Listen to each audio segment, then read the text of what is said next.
늘 우리와 함께 해주시고 우리의 찬양과 우리의 예배를 받아주시는 아버지 하나님께 감사를 드립니다. 아버지 하나님, 오늘 성가대 모든 우리 대원들이 하나님께 영광의 찬양을 올려 보내드립니다. 아버지 하나님, 이 찬양을 받아주시고 그 찬양을 통해서 하나님의 은혜와 그리고 축복이 늘 넘치게 하여 주시옵소서.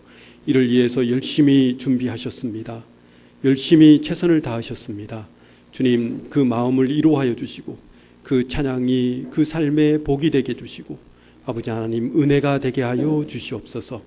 이 시간 하나님께서 주시는 은혜로 말미암아 말씀의 능력을 얻게 해주시고 말씀의 힘을 얻어서 우리가 세상을 살아갈 때에 하나님께서 주시는 그 승리를 얻고 살아가기를 간절히 원하옵나이다. 이 시간 주님께서 임재하셔서 그 마음을 열어주시고 그 마음속에 하나님의 능력이 넘치게 하여 주실 줄로 믿사오며 우리를 구원하신 우리 주 예수 그리스도의 이름으로 기도드리옵나이다. 아멘. 오늘 읽어드린 이 시편의 말씀은 소위 아삽의 시라고 그렇게 제목이 붙여서 이렇게 우리가 읽을 수 있습니다. 아삽이 누굴까? 여러분들 그 시편을 이렇게 읽다 보면 아삽의 시라는 제목들이 많이 붙어져 있습니다. 그래서 아삽이라는 이 인물이 굉장히 구약 성서에서는 굉장히 중요한 인물로 나오고 있습니다. 근데 이 아삽이라는 인물이 어디에서 나오냐면 이제 그 역사서라고 그러죠. 역대상 15장 19절에 나오고 있습니다. 역대상 15장 19절에 보면 아삽이 노래하는 자라고 이렇게 나오고 있어요. 그러니까 그냥 이제 그 한마디만 나오는데요. 또 역대상 25장 19절에 보면 아삽에 대해서 더 구체적으로 나오고 있습니다. 다윗이 아삽을 이제 불러서 아삽에게 수금과 비파와 재금을 가지고 하나님을 찬양하라고 그렇게 얘기를 합니다. 그러면서 이 아삽이 보면 이 작사도 하고 그리고 작곡도 하고 그리고 이제 아마 성악가였던 것 같아요. 뭐 찬양도 하고 노래도 부르는 아주 다재다능한 그러한 사람이었던 것 같습니다. 더 중요한 것은 제사를 드릴 때 다윗이 이제 이스라엘 백성들과 함께 제사를 드릴 때 옆에서 성가대를 인도했던 그 지휘자 역할도 했던 것 같습니다. 오늘날로 말하면 우리 김강석 집사님과 같은 그러한 역할을 다재다능하시고 지휘도 잘하시고. 아무튼 이 아삽은 다윗이 제사를 드릴 때 굉장히 어떤 그 큰 역할을, 찬양에 있어서 큰 역할을 했던 그런 사람이었던 것 같습니다. 근데 오늘 시편 50편의 이 말씀을 보면요, 대부분 이 성서학자들, 그러니까 구약학자들을 보면요, 50편은 이 바벨론 포로기 때 지어졌던 그러한 찬송시였다라고 그렇게 얘기를 합니다. 그러니까 바벨론 포로 때에 바벨론으로 포로로 잡혀가서 노예로 잡혀가서 그리고 종으로 잡혀가서 거기서 살 때 이스라엘 백성들이 이 찬송시를 지어서 하나님께 예배를 드렸다는 것입니다. 한번 생각해 보면요, 이스라엘 백성들이 포로로 잡혀갔을 때 이 예루살렘 성전은 완전히 멸망했어요. 완전히 뭡니까? 예루살렘은 완전히 뭡니까? 다 사라져버려요. 더 이상 제사를 드릴 수가 없는 거예요. 그래서 이스라엘 백성들이 바벨론의 포로로 잡혀가지고 그 하나님께 제사를 드려야 될 텐데 제사를 드릴 곳이 없잖아요. 어떻게 종이고 노예였는데 어떻게 성전을 지어서 거기서 제사를 드릴 수 있겠습니까? 불가능한 일입니다. 그러니까 이 이스라엘 백성들이 한 가지 이제 아이디어를 냅니다. 회당을 이렇게 만들어서 제사 대신에 거기서 말씀을 읽고 그리고 또 기도하는 거예요. 그러면 말씀과 기도를 하고 한다면 또 한 가지가 또 있어야 되잖아요. 그죠? 그게 뭡니까? 찬송이에요. 오늘 우리 성도님들이 오셔가지고 오늘 예배를 드리잖아요. 그죠? 첫 번째 요소가 뭡니까? 말씀이고요. 그 다음에 기도고 그리고 또 찬송입니다. 이것이 사실 회당 예배에서 나온 거예요. 사실 그것을 우리 기독교가, 초대 기독교가 그걸 받아들여가지고 함께 이제 예배와 말씀과 찬송이 이렇게 돼가지고 오늘까지 시스템이 이렇게 오게 된 것입니다. 아무튼 이스라엘 백성들이 바벨론의 포로로 잡혀가서 노예가 되어서 이 회당을 중심으로 해서 그 찬송을 통해서 하나님의 위로와 은혜를 받고 이제 살아갔던 사람들이 바로 이 사람들입니다. 자, 그렇다면 한번 생각해 보십시오. 이 아삽이 살고 있던 때는 언제였어요? 다윗의 시대였지 않습니까? 그죠? 근데 바벨론으로 이스라엘 백성들이 노예로 잡혀갔을 때가 언제입니까? 벌써 200~300년이 지난 때였어요. 근데 어떻게 해서 아삽이라는 이름을 여기다 붙였느냐는 거예요. 어쩌면 이 아삽의 자손들이라는 건 누굽니까? 성전에서 찬양대를 이루었던 그 사람들이죠. 그죠? 레위 자손들. 이 찬양대를 이루었던, 그래서 하나님께 제사를 드리면서 찬양을 불렀던 아삽의 자손들이 포로로 잡혀가서 거기서 회당에서 이제 이 예배를 드릴 때 찬양으로 섬겼던 그 자손들이 오늘 이 아삽의 자신의 조상이죠. 자신의 조상인 아삽의 이름을 붙여서 이 시에다가 이렇게 제목으로 붙였던 것입니다. 아무튼 이 찬송시는요, 바벨론의 포로로 잡혀가서 참 힘들고 어려운 고생하면서 살고 있던 이스라엘 백성들에게 뭡니까? 위로의 시였고요. 그리고 이 찬송을 통해서 소망을 얻었던 그 찬송시가 바로 오늘 50편의 찬송시라는 겁니다. 오늘 우리 성도님들도 마찬가지입니다. 우리가 참 힘들고 어려울 때 찬송을 하면 어떻습니까? 위로를 받잖아요. 또 힘을 얻습니다. 찬송을 통해서 또 용기를 얻습니다. 찬송을 통해서 하나님께서 살아계신다는 것을 우리가 경험을 하게 되는 겁니다. 마찬가지로 그때 그 사람들도 이 찬송을 통해서 하나님께서 주시는 그 위로를 받고요, 용기를 얻고 힘을 얻고 살아갈 수 있는 그 동력을 얻었던 것이 바로 오늘 시편 50편의 말씀이라는 것입니다. 오늘 이 시편 50편의 말씀을 통해서 우리가 하나님께서 주시는 그 은혜를 우리가 경험하는 그 시간이 되었으면 좋겠습니다. 오늘 1절부터 3절까지 함께 읽어보겠습니다.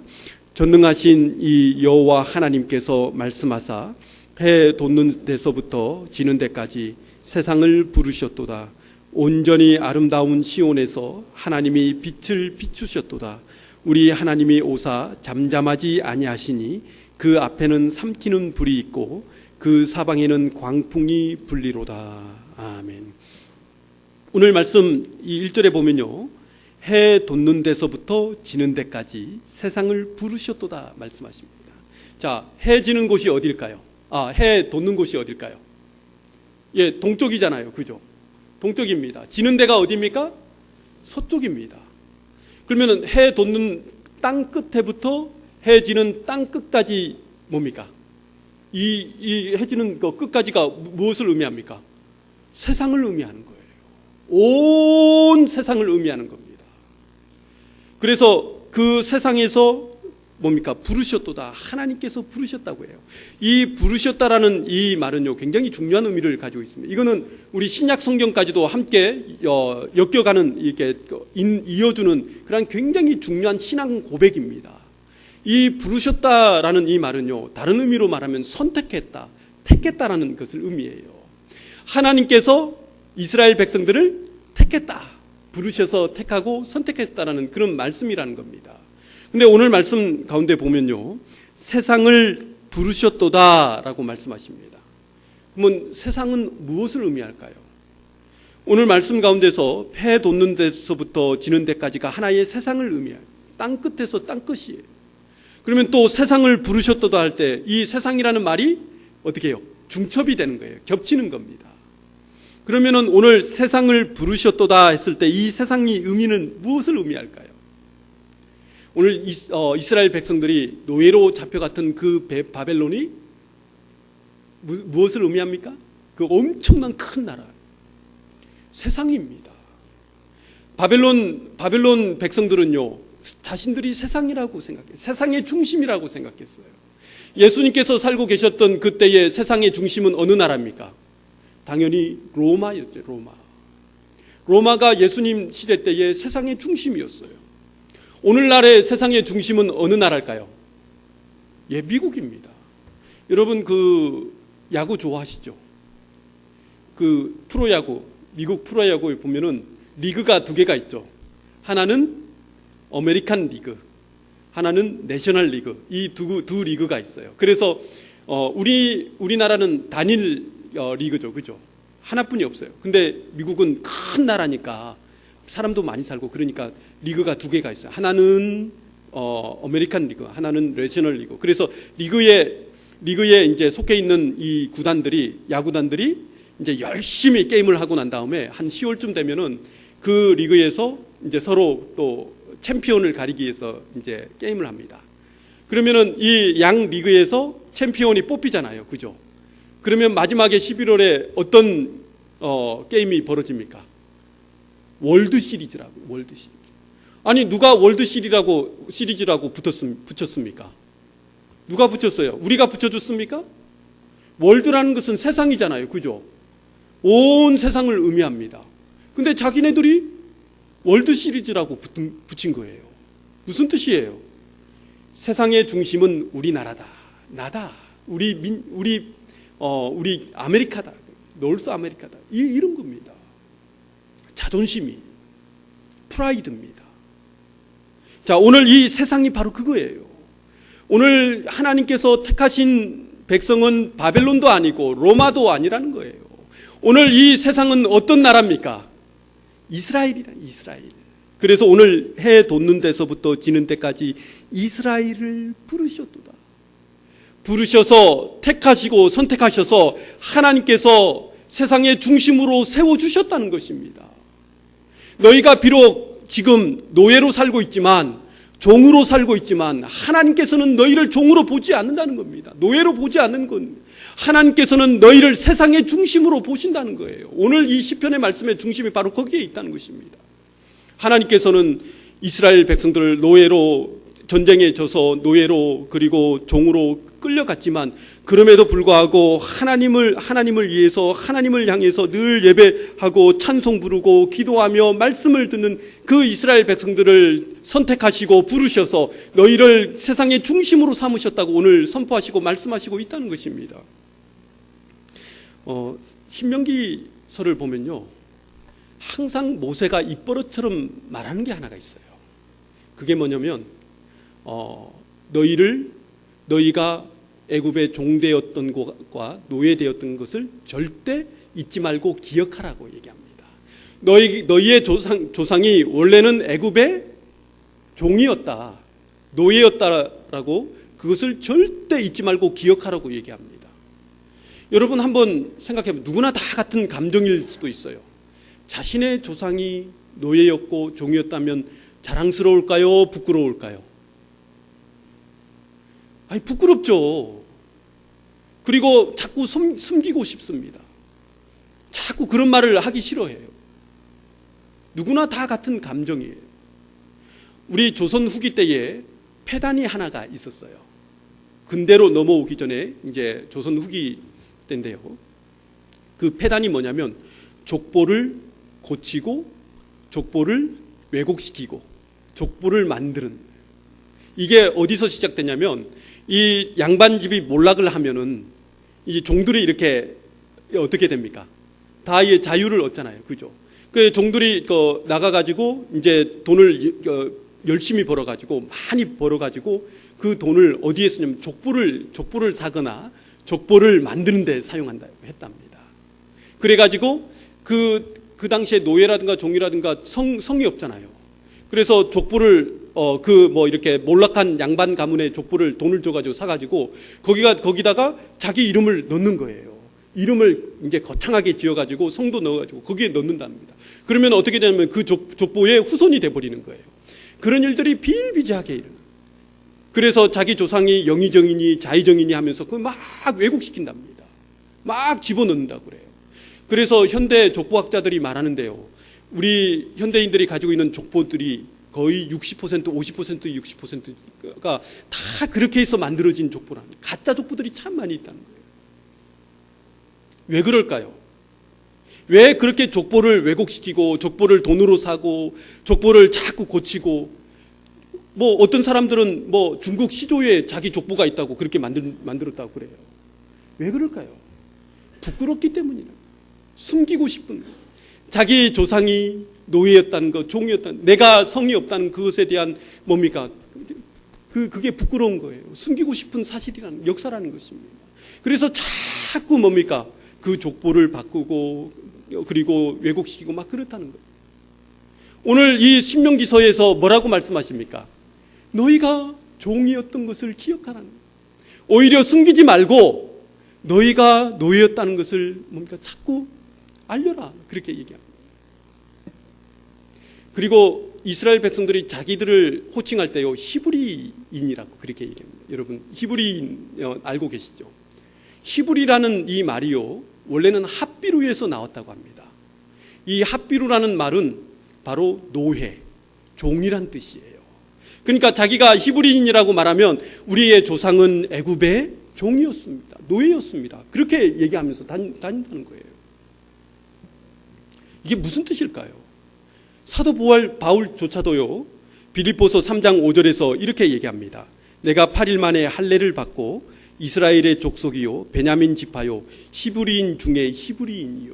이게 무슨 뜻이냐면 나는 종 중에 종입니다라는 뜻이에요. 나는 노예 중에 노예입니다라는 말과 똑같다는 거예요.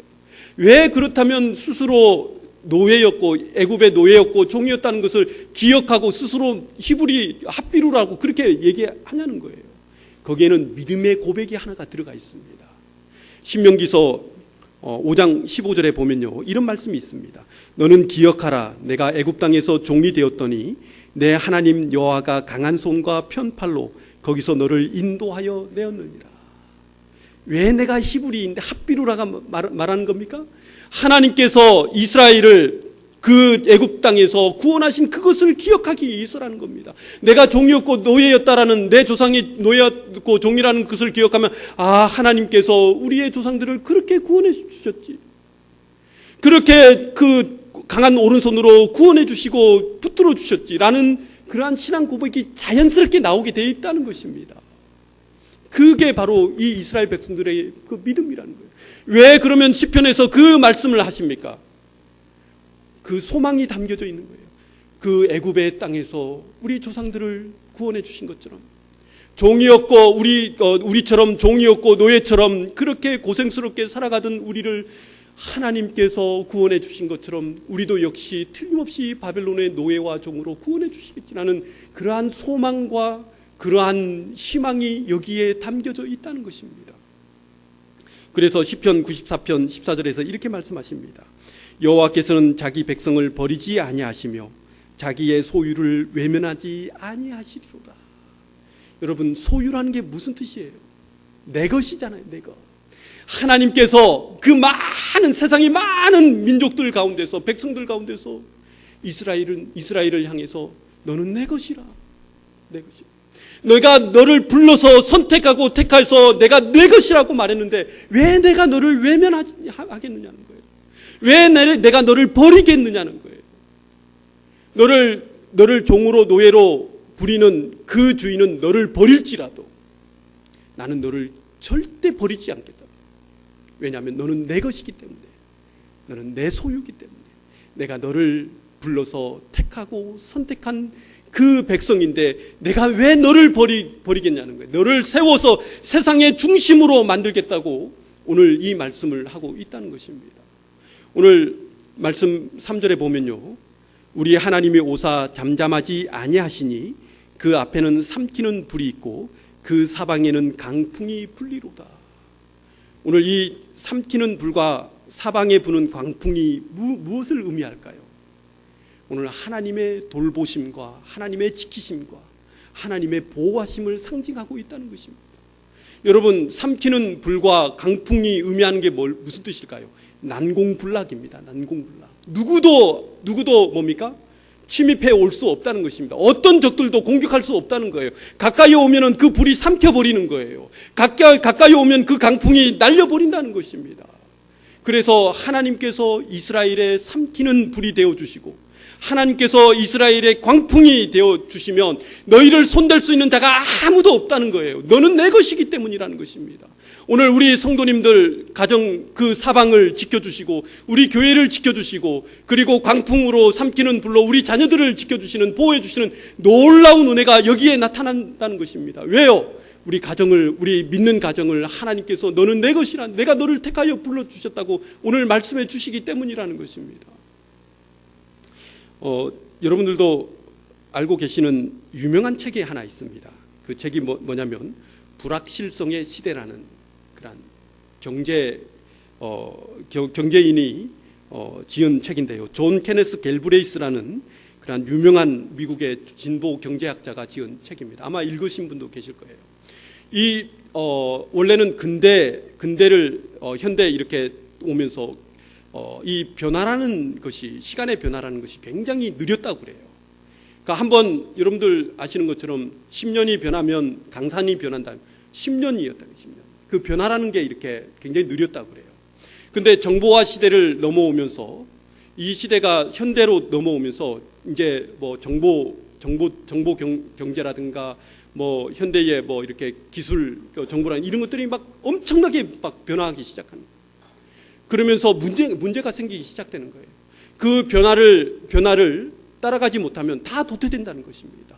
나라든지 기업이든지 개인이든지 간에 하루하루가 다르게 변화가 되고 있는 이 세상 가운데서 불확실성이 더 증대가 되었다는 겁니다. 옛날에는 확실했다고 그래요.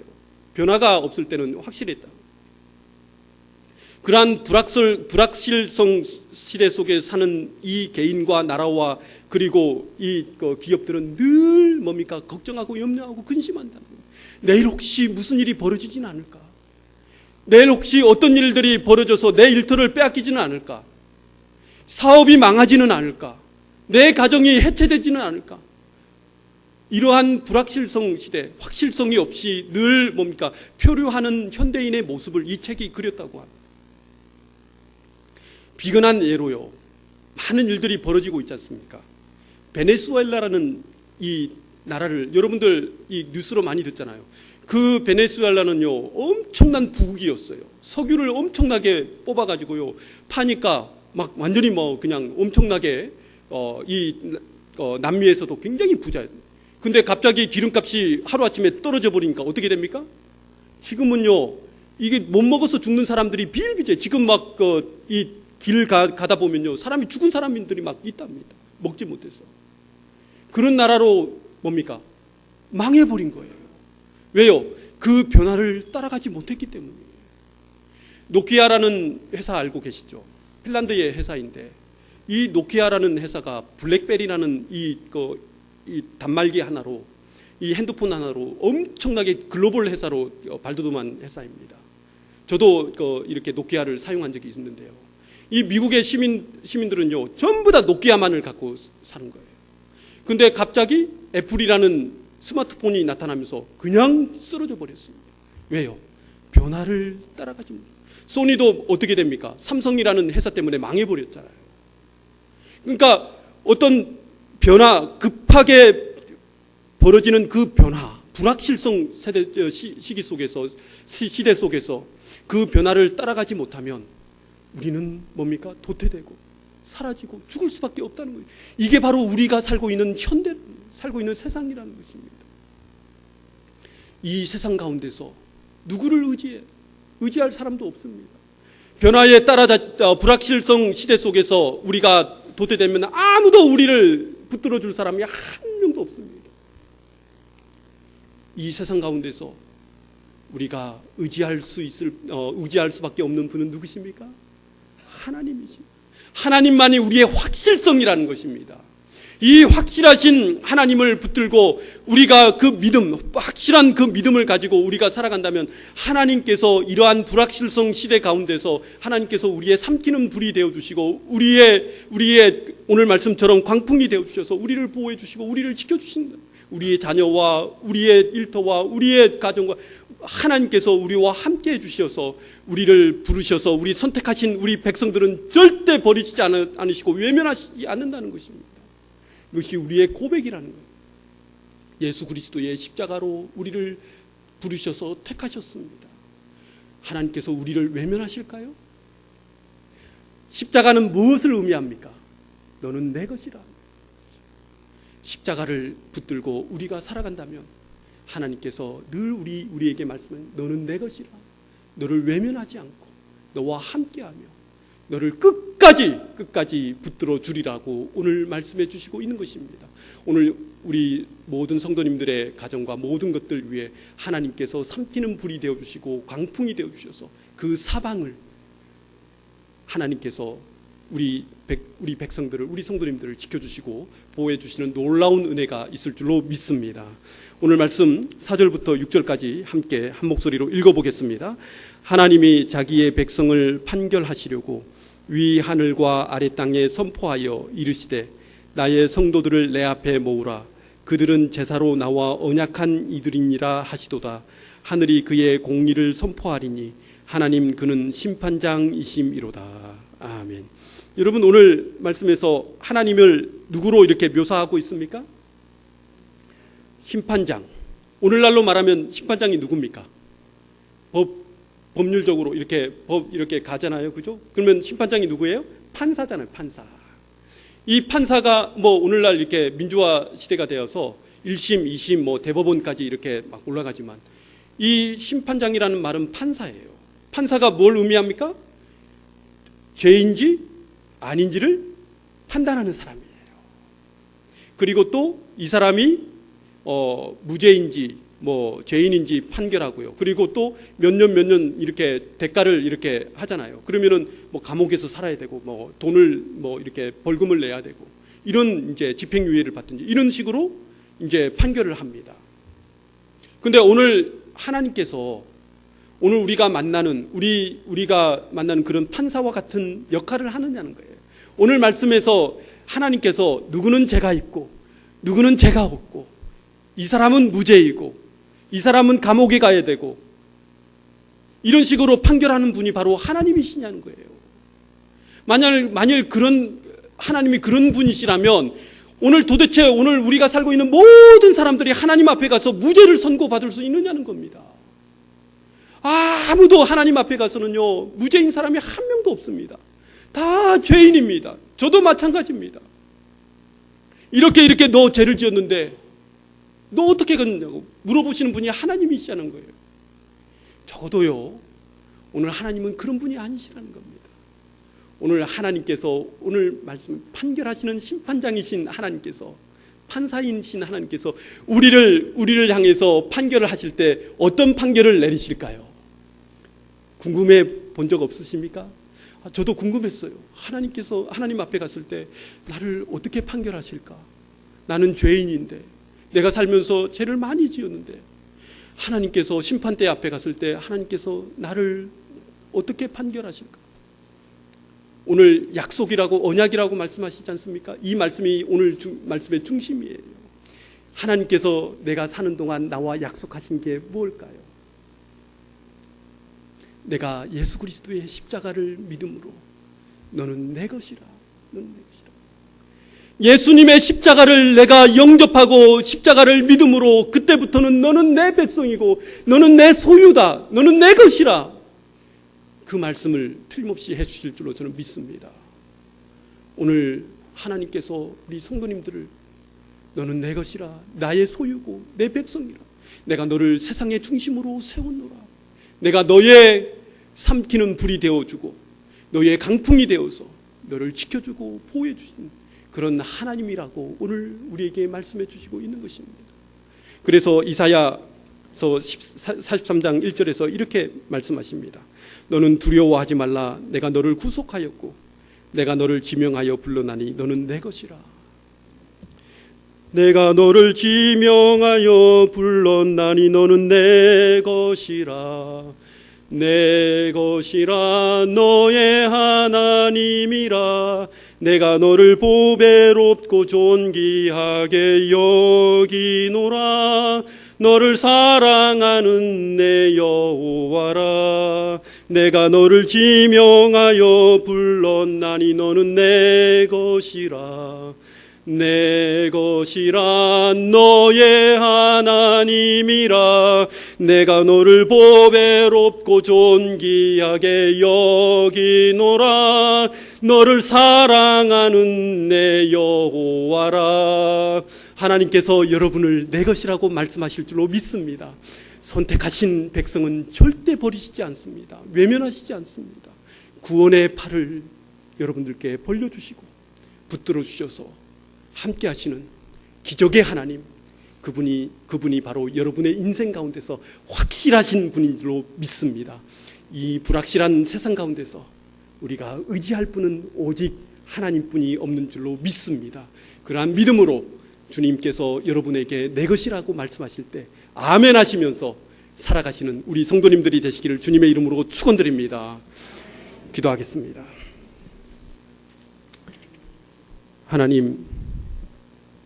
하나님은 우리의 보호자가 되어주시고 우리를 지켜주시는 삼키시는 불이 되어주시고 광풍이 되어주셔서 우리가 세상 끝날까지 주님과 함께 동행하며 또한 주님이 우리의 담이 되어주시고 우리를 보호하시는 울타리가 되어주실 줄로 믿습니다.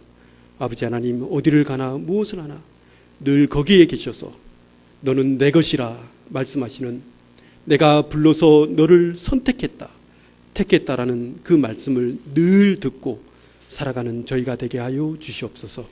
그럴 때 우리 중부교회 모든 권속들의 가정이 이 세상의 중심이 되고 복을 받는 귀한 우리 성도님들이 될 줄로 믿습니다. 간절히 원하오며 예수님의 이름으로 기도드리옵나이다. 아멘.